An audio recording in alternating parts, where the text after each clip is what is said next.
بسم الله الرحمن الرحيم. يا أيها المزمل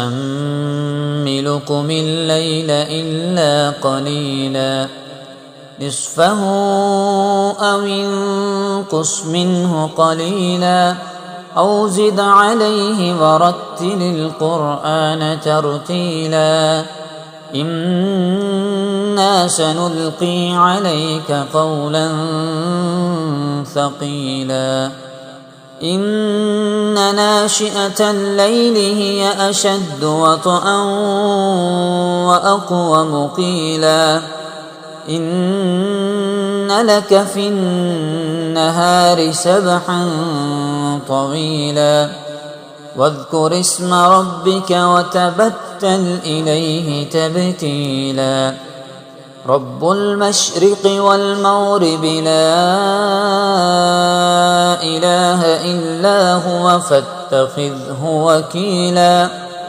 واصبر على ما يقولون واهجرهم هجرا جميلا وذرني والمكذبين أولي النعمة ومهلهم قليلا إن لدينا أنكالا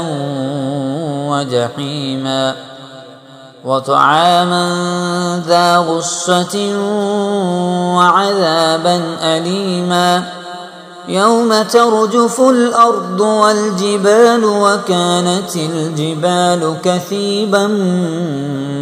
مهيلا إنا أرسلنا إليكم رسولا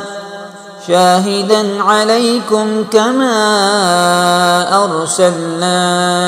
إلى فرعون رسولا فعصى فرعون الرسول فأخذناه أخذا وبيلا فكيف تتقون إن كفرتم يوما يجعل الولدان شيبا السماء منفطر به كان وعده مفعولا إن هذه تذكرة فمن شاء اتخذ إلى ربه سبيلا إن ربك يعلم أنك تقوم أدنى من ثلثي الليل ونصفه وثلثه وطائفة من الذين معك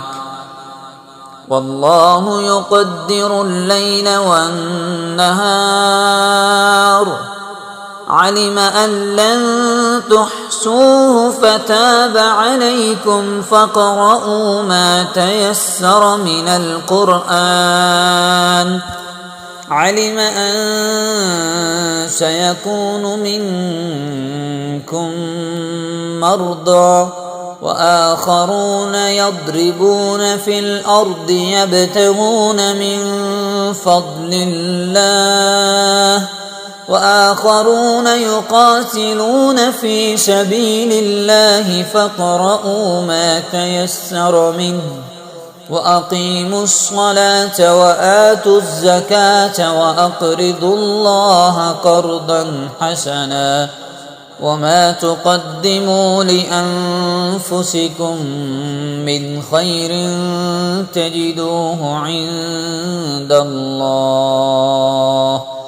تجدوه عند الله هو خيرا وأعظم أجرا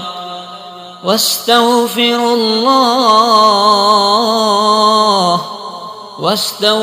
الله إن الله غفور رحيم.